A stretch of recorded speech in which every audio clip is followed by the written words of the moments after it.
Assalamualaikum warahmatullahi wabarakatuh. Salam satu Malaysia, salam Malaysia Madani. Kita kudara pada petang ini untuk membicarakan isu-isu semasa.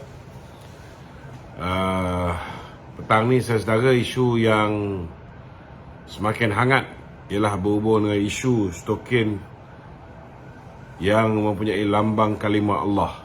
Dan hari ini kita lihat ke bawah dulu Yang Maha Mulia Tuanku Sultan Johor, iaitu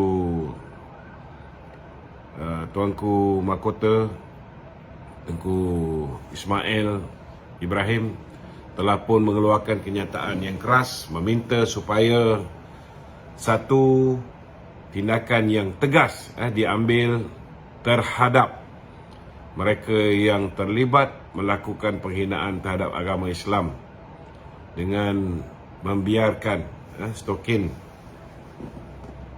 Kalau ikut Tuan punya KK Mat, seorang Datuk Seri, dia mengatakan bahawa daripada pesanan yang telah dibuat, lambang mereka sendiri ataupun logo mereka sendiri ada sekitar 1,200 pasang stokin yang sampai bukan seperti mana yang mereka tempah, tetapi dengan logo kalimah Allah. Persoalan dia, takkanlah Datuk Seri ni bangang sangat tak boleh menilai sama ada dengan membiarkan 1,200 pasang stokin ini masuk ke KK Mat, ianya akan mendatangkan kemarahan umat Islam ataupun tidak. Cuba bayangkan hari ini kita lihat ada pula yang mengeluarkan kenyataan meminta supaya Ketua Pergerakan Pemuda UMNO bertenang. Saya bukannya setuju dengan pandangan Ketua Pemuda UMNO ni. Dalam banyak hal saya tak setuju. Tetapi bagi saya, yang ini betul apa yang beliau lakukan, iaitu beliau mempertahankan kesucian kalimah Allah, kesucian agama Islam. Inilah yang sepatutnya dilakukan oleh Dr. Akmal. Jadi saya nasihatkan kepada mana-mana menteri baik ke, tak menteri baik ke, MCA ke, Ketua Pemuda DAP ke, supaya jangan sesekali mengeluarkan kenyataan yang boleh melihat ataupun boleh ditafsirkan anda ini menyokong tindakan bodoh yang dilakukan oleh KK Mat dengan meneruskan menjual stokin-stokin yang jelas menghina Tuhan kami. Ini sangat-sangat bagi saya lah, nothing for us to explain, but it is a pure stupidity. Kenapa saya kata pure stupidity? Kalau Datuk Seri ni tak boleh fikir bahawa kenyataan beliau itu boleh menyebabkan orang Islam marah, dan akhirnya kerana nak mengelakkan satu stokin paling tinggi pun RM1,000, RM1 je tuan-tuan kos dia. Kalau 1,200 stokin disalah hantar, takkan tak boleh nak absorb kerugian RM1,200 ini. Akibat daripada apa yang kamu buat ini, sekarang umat Islam akan boykot. Saya pun tak akan masuk lagi KK Mat ni. Kalau kamu sebagai majikan tak boleh nak handle benda ni, at least lantiklah kaki tangan yang boleh menggunakan otak, menggunakan akal. Cuba bayangkan kalau kedai orang Melayu, kita jual alas kaki, ada gambar Sami Buddha ke, ada gambar benda-benda berkaitan dengan agama lain, Jesus Christ ke, sudah pasti ianya akan menyebabkan orang-orang Kristian marah, orang Buddha marah. Takkanlah benda yang sebegini simple kamu tak boleh nak berfikir dengan waras. Saya tak faham kenapa MCA dan pemuda DAP nak mempertahankan KK Mat ni. Sepatutnya mereka hari ini bersetuju satu tindakan yang tegas diambil ke atas sama ada pihak KK Mat ke, mereka punya vendor ke, kaki tangan yang membiarkan penjualan stokin tersebut ke, ataupun mereka yang menjaga tentang kualiti ke. Benda ni tak sepatutnya keluar kerana ianya jelas bakal menguris hati umat Islam, kerana nama Tuhan kami diletak di stokin, di kaki. Ini tak sepatutnya berlaku. Jadi bagi saya, apa yang dilakukan oleh Dr. Akmal itu memang tepat.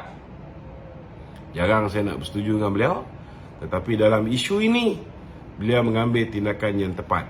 Dan saya harap pemuda selepas ni fokus untuk menjaga nama baik agama Islam, untuk menjaga nama baik orang Melayu, dan jaga kepentingan Islam dan Melayu.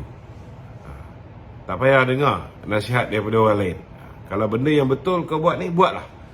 Tak ada masalah. Jadi petang ni kita nak bicara tentang banyak isu. Sesiapa yang berhajat untuk bertanya soalan boleh masuk di ruangan komen TikTok saya, Dato' Lokman Nur Adam, ataupun Facebook, YouTube. boleh masuk ke ruangan Facebook ataupun YouTube saya. Silakan. Okay tu, saya nak sambung sikit lah daripada tajuk tadi tu. Sebab saya tengok macam hari ni Menteri Pelancongan Tiong pun dia ada keluarkan kenyataan seperti dengan komen yang mana mereka menyela tindakan yang dilakukan Dr. Akmal ni boleh bawa pandah pada UMNO. Dia cakap nanti akan memberi pandangan dalam isu lain mungkin boleh mendatangkan padah, tetapi bagi saya dalam isu kalimah Allah ni, saya rasa apa yang Dr. Akmal minta tu sangat sikit. Dia cuma minta setiap kekemat pasang banner untuk minta maaf. Betul. Kalau macam saya hukum terus, memang mampus kau lah. Saya memang takkan masuk kekemat lagi. Tapi dia boleh minta pasang signboard. Kalau ada 200 kali dengan RM50, kau tak boleh belanja duit macam ni. So you will lose millions of ringgit. You face the boycott. Dia boleh pilih sama ada nak campaign atau boycott. Maknanya kalau benda yang mudah macam tu pun kau masih petikai kan, maknanya you are not using your brain. Kau tak pakai otak. Dalam kaki tangan kau seorang pun tak boleh berfikir benda yang boleh dijual atau benda yang tak boleh dijual. So apa lagi nak cakap? Okey? Ya tu. Ya. Saya rasa okey. Susulan dari isu kekemat ni tu. Ya. Adakah Tok merasakan perlu kerajaan memperkasakan undang-undang berkaitan perlindungan sensitiviti agama itu? Itu sebab Duli Yang Maha Mulia Pemangku Raja Johor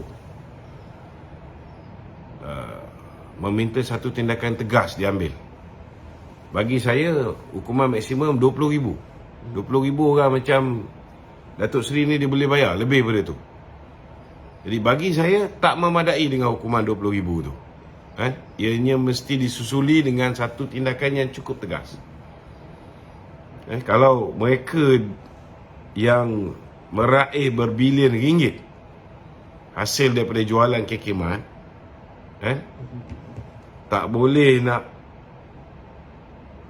nak tanggung kerugian RM1,200 untuk hapuskan stokin bodoh ni, dan still jual benda ni kat market. Bagi saya ini perbuatan yang tak ada maaf bagi mula. Kita orang Melayu, India, Cina hidup aman damai berapa lama, perlu ke nak buat isu yang boleh menyebabkan perpecahan kaum ni? Sudah pasti umat Islam akan mempertahankan hak umat Islam. Kalau orang usik raja kita pun kita pertahankan, apatah lagi ya Allah. Ini Tuhan kita. Takkan kita tak pertahankan? Betul lah cakap Akmal tu. Itu dah kira baik. Dia minta tu. Kalau budak-budak pemuda di Indonesia mau dibakarnya kekemat ni semua. Betul tak? Betul. So bagi saya okey lah tu. Dia minta dah sangat toleransi lah tu. Okey? Okey tu. Yang pekak ni yang mempertahankan kekemat ni. Itulah tu. Stupid. Okey tu. Ya. Beberapa hari lalu Majlis Peguam cabar pengampunan Datuk Seri Najib Razak. Boleh komen tu? Majlis Peguam cabar pengampunan Datuk Seri Najib Razak. Bagi saya Malaysian Bar Council dah jadi Malaysian Bastard Council. Minta maaf cakap. Kan? They are not neutral at all. Kan? Kalau benda yang betul-betul bercanggah dengan undang-undang, satu apa perkataan pun tak pernah kita boleh dengar daripada Malaysian Bar Council ni. Kita lihat buku Tommy Thomas dah mendedahkan pelbagai salah laku. Kita punya jawatan kuasa apa dia panggil? Itu dia akan Petugas khas yang menyiasat buku Tan Sri Tommy Thomas mendapati ada 17 salah laku dilakukan oleh Tan Sri Tommy Thomas. But they still defend Tommy Thomas. They are not being fair. Bila kes Datuk Seri Najib sudah dibicarakan. Mahkamah sudah menjatuhkan hukuman. Sekarang ni sebagai sebuah badan yang menjaga peguam-peguam kat seluruh Malaysia ni, dia sendiri tak umpama undang-undang, tidak umpama kuasa yang ada pada kebawah-duli tuanku yang di Pertuan Agong. betul. Ni apa jenis manusia ni? Apa jenis manusia? Bidang undang-undang, dia sendiri tak hormat undang-undang. Tak hormat tuanku ada dia punya prerogatif di bawah perkara 42 Perlembagaan Persekutuan. Tak kira lah apa juga cadangan daripada lembaga penasihat ataupun lembaga pengampunan diraja, kan? Tetapi last sekali bila tuanku dah buat keputusan, dia kena hormati keputusan tu. Tapi mereka boleh cabar keputusan ke bawah duit tuanku. Maknanya tak hormat dengan raja-raja. Dia lebih hormat dengan Tommy Thomas. Ini masalah dia. Itu sebab saya cakap, saya dah lama dah nampak Dewan ni memang bukan Malaysian Bar Council. Malaysian Bastard Council adalah. Okey? Betul, sebab nampak dia dah macam mengelirukan. Sebab saya rasa Menteri Belayah pun patut segera jawab pasal benda ni tu kan, untuk clearkan kekeliruan ni. Sebab Tak, yang pertama sekali, Menteri Belayah dia bagi pandangan dia di dalam mesyuarat lembaga pengampunan.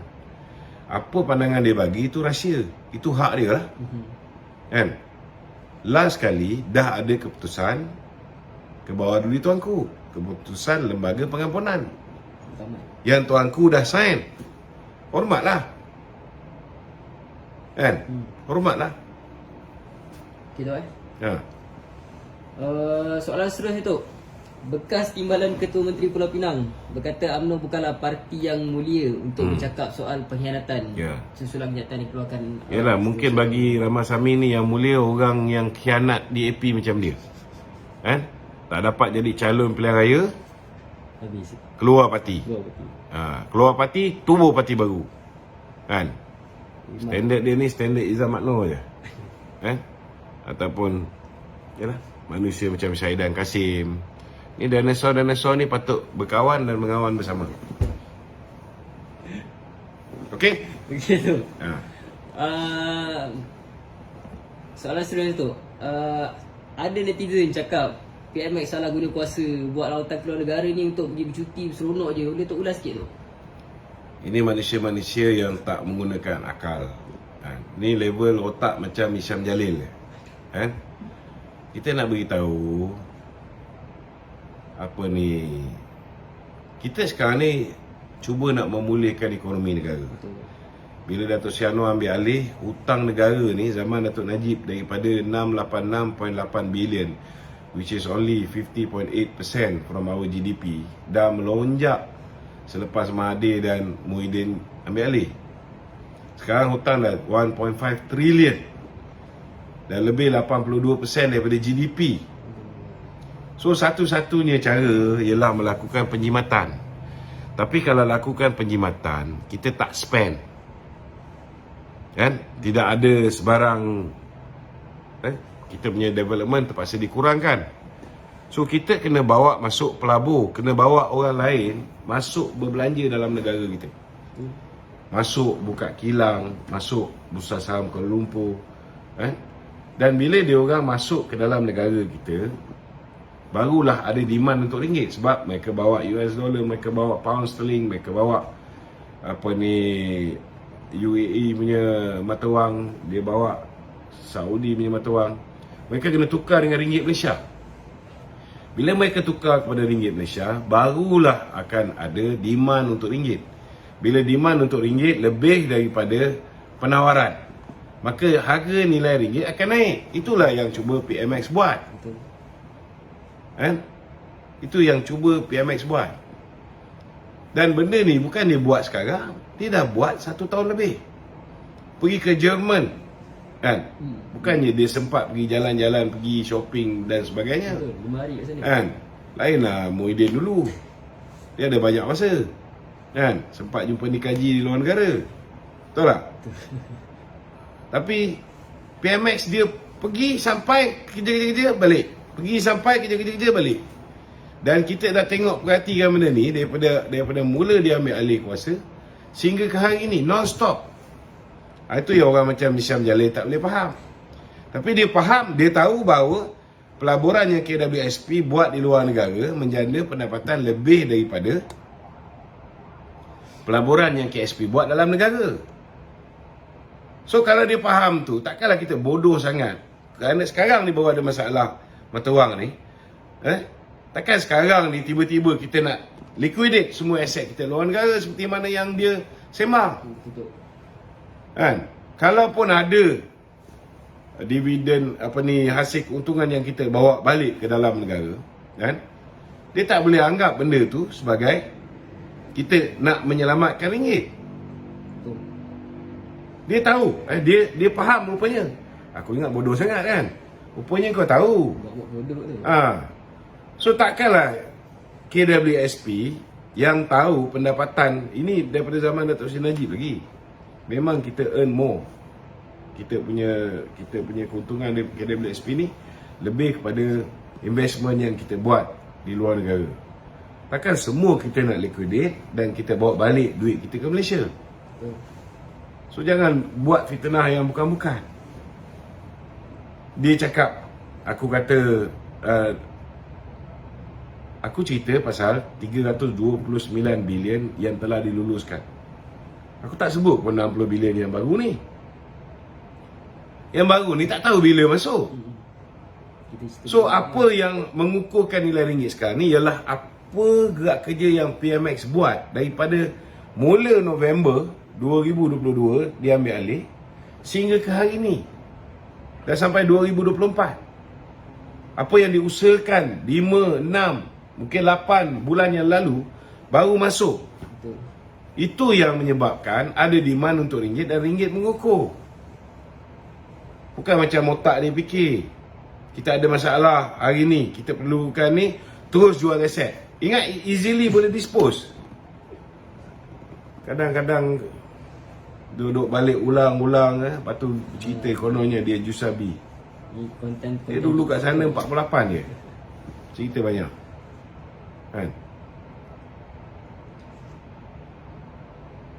Okey. Gitu, tapi itulah saya nampak juga yang PMX pun ada bagi tahu, dia kata dia tak ambil kredit ni seorang. Dia memang puji pada pejabat awam. Ini Pejabat awam terlibat. Tengku Zafrul terlibat. Tok Mak Hassan bantu. Sebelum ni Dr. Zamri bantu dia. Betul tak? Dapat pujian pada semua tu memainkan peranan. Semua orang memainkan peranan untuk pastikan kita punya foreign direct investment ni masuk lebih banyak. Tapi yelah, orang ni kalau hati busuk, kita buat macam mana pun dia akan cari yang negatif. Dia takkan cari yang positif. Ini masalah-masalah. Terutamanya bila kau dah berkawan dengan Mahathir, kau dah berkawan dengan Din Botok ni, kan? Dah berkawan dengan orang yang pergi seluruh dunia, buat report polis ke atas Datuk Seri Najib, kan? Sekarang ni nak menunjukkan seolah-olah dia lebih simpati pada Datuk Seri Najib. Dan ada bangang yang percaya. Ini masalah dia, kan? Okey. Tapi tu saya tertarik juga bila PMX cakap yang penjawat awam, penjawatan awam ni dapat pujian, raih pujian pada luar ni. Bermaksud penjawat awam ni pun telah mula untuk bersama-sama dengan kerajaan hari ini, Datuk. Betul? Kita harap begitulah. Kita harap begitu. Walaupun kita tahu kan tak mudah. Tak mudah untuk kita tarik sokongan penjawat awam sepenuhnya. Kita harap mereka ni dapat membuat penilaian yang sehabis baik. Kerajaan mana yang baik untuk negara ni. Kan? Takkanlah berulang kali buat kesilapan. Betul. Kan? Dah tiba masa fikirlah masak-masak. Jangan terlalu termakan dengan sentimen agama, sentimen perkauman yang ditunggang oleh puak-puak Perikatan Nasional ni. Selama hari ni kita tengok diorang ni bukan main lagi. Kan? Bila Kebawah Tuanku bersama dengan mereka membenarkan Muhyiddin dilantik menjadi Perdana Menteri, bukan main lagi dia sanjung Kebawah Tuanku dan Raja-Raja Melayu. Betul. Tapi hari ini kita tengok cukup biadab secara tersusun. Secara tersusun kita lihat geng-geng Perikatan Nasional ini mengecam Kebawah Tuanku. Terang-terangan. Terang-terangan. Ayat pun sama je. Kan? Seolah-olah macam Kebawah Tuanku ni tak ada buat kerja lain. Nak pergi cek stokin dan sebagainya. Betul. Betul tak? So sudah pastilah benda-benda yang macam ni, kalau Kebawah Tuanku minta polis siasat, takkan korang tahu. Tapi Tok ni dah keluar baru-baru. Polis dah siasat, KDM pun dah buat kenyataan apa semua sekali. Tak bermakna Kebawah Tuanku tidak mengeluarkan kenyataan. Betul. Pakailah otak fikir. Bila benda ni timbul je, mereka dah ambil tindakan. Tapi bukan semua tindakan Kebawah Tuanku dan Raja-Raja Melayu perlu dilaporkan di media sosial. Perlu dilaporkan di TV, di radio. Kan? Tapi hari ini terpaksa juga TMJ mengeluarkan kenyataan. Agong sendiri pun baru keluar. Kerana kebodohan setengah-setengah orang Perikatan Nasional ni. Tak pakai otak. Hari ini mereka ada satu concentrated effort untuk menyemai benih kebencian terhadap Raja-Raja Melayu. Sebab dia tahu Kebawah Tuanku ni memang takkan bagi peluang untuk mereka ni merosakkan kestabilan kerajaan sedia ada. So that's why dia orang nak kena tarnish image Kebawah Tuanku. Nak kena tarnish image Payung Kuning. Jadi saya haraplah, kan? Saya harap contohnya macam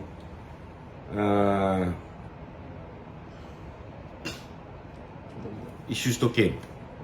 Isu stokin ni tak perlulah ada orang buat report polis. Itu bukan cara polis bekerja. Daripada dulu lagi, kalau ada isu yang sensitif, polis sendiri boleh buat report polis. Saya tak tahulah apa yang Dr. Kemal cakap tu betul ke tak betul, tetapi dia kata kita tak boleh bertindak kerana tak ada report polis. I don't think so. I don't think so. Polis tak bekerja macam tu. Berapa banyak laporan polis tak ada, aku dibawa oleh polis sendiri dulu. Zaman Ismail Sabri, zaman Muhyiddin, zaman Mahathir. Betul tak? So kalau isu yang sensitif macam ni, jangan tunggu rakyat report polis. Buat je report polis tu. Buat report polis tu. Terus. Okey? Okey Tok. Ada lagi? Adakah siapa nak naik ke? Tadi kita proceed dalam studio. Proceed. Kita Okey, Tok. ada Kita meeting lain lepas ni. Sikit lagi. Ya. PAS menyangkal sekeras-kerasnya dakwaan Zahid bahawa Muafakat Nasional gagal kerana parti Islam itu meruntuhkannya. Saya petik kenyataan ni. Fadli Syahri menyatakan perbualan telefon cikgu dan anak murid serta gumpalan kertas A4 sebelum PRU 15 ialah sebesar-besar bukti telah berlaku hubungan sulit antara Zahid secara peribadi dengan pemimpin Pakatan Harapan. PAS ni dia menidakkan bukti yang lagi jelas ialah selepas dia nikah dengan kita, selepas menandatangani piagam Muafakat Nasional, mereka menafikan mereka terlibat dalam penubuhan Perikatan Nasional. Tuan Ibrahim Tuan Man beberapa kali kata tak betul. Padahal mereka sebahagian daripada Perikatan Nasional beritahu dengan budak mentah ni. Jangan jadi bingai. Satu Malaysia tahu siapa yang khianat. Satu Malaysia tahu bahawa siapa yang tak boleh tahan nafsu dia untuk menggapai royalti minyak di Terengganu. Satu Malaysia tahu siapa yang hadap sangat jawatan menteri dengan timbalan menteri dalam kerajaan Muhyiddin. Jawatan diwujud-wujud tu. Dan satu Malaysia tahu presiden parti mana yang dapat gaji buta sebagai duta besar Timur Tengah. So jangan bazir masa. Ini bukan masa nak tuning jari ke sana, nak tuning jari ke sini. Kalau dah gila talak sangat, tinggalkan bersatu, join kita. Kalau tak mampu tinggalkan bersatu, seperti mana syarat yang diberikan oleh Datuk Seri Zahid. Dari awal. Tak payah nak sembang banyak lah. Kau buatlah kerja kau dengan bersatu. Betul. Lupakan UMNO. Dah dapat laki baru, kau ingat laki lama lagi. Macam mana kau ni? Aduh. Kau kata jalan marah. Nasib baik aku tak macam Teguh Razali. Saya rasa mungkin sebab Panggil dia orang pelacur lagi tu. Aku tak sampai ke tahap macam tu. Move on lah. Kamu dah dapat laki baru, dah dapat bersatu, kau buat kerja dengan bersatu. Tak payah lagi nak terkesing-kesing dengan UMNO ni. Tak payah bazir masa. Yang ni saya nampak tu. Saya rasa mungkin dia orang tak move on ni sebab dia orang nampak bersatu ni. Itu dia tahu dia tak ada masa depan dengan bersatu. Bila bersatu dah hilang kuasa, bukan lagi Perdana Menteri, baru dia sedar. Betul tak? Betul. Kuasa. Bila bersatu masih Perdana Menteri, dia pegang kaki Muhyiddin, tak nak lepas. Kita cakap dengan dia, buat keputusan. Degil. Sekarang duk canang sana, canang sini. Datuk Seri Anwar dengan Datuk Seri Zahid ni, dia orang memang satu tim. Datuk Seri Anwar tu timbalan Presiden UMNO. Bukan timbalan Presiden PAS. Timbalan Presiden UMNO. Datuk Zahid orang kanan dia, Ketua Pemuda UMNO. Mestilah dia ada hubungan baik. Dia ada hubungan baik. Memang ada hubungan baik. Tak payah nafi. Daripada dulu dia anak murid di Yayasan Anda. Datuk Seri Anwar yang buat Yayasan Anda. Bukan dia je, isteri dia pun belajar dekat Yayasan Anda. So apa nak pelik? Tak ada apa yang perlu dipelikkan. Bukan fakta yang mengejutkan. Takkan Datuk Seri Anwar tak boleh call? Mahathir orang tua puaka tu pun call lah jadi. Betul tak? Betul. Mahathir pun call Ismail Sabri. Mahathir pun call orang lain yang dulu dia kata kafir, yang dulu dia kata pasti ajaran sesat. Muhyiddin yang kata PAS tu parti ajaran sesat pun hari ni bukan main peluk cium rapat aja jadi ni. So itu bukan bukti yang nyata. Jelas dan nyata. Kalau setakat Pimpinan Agung Datuk Zahid ucapan bagus.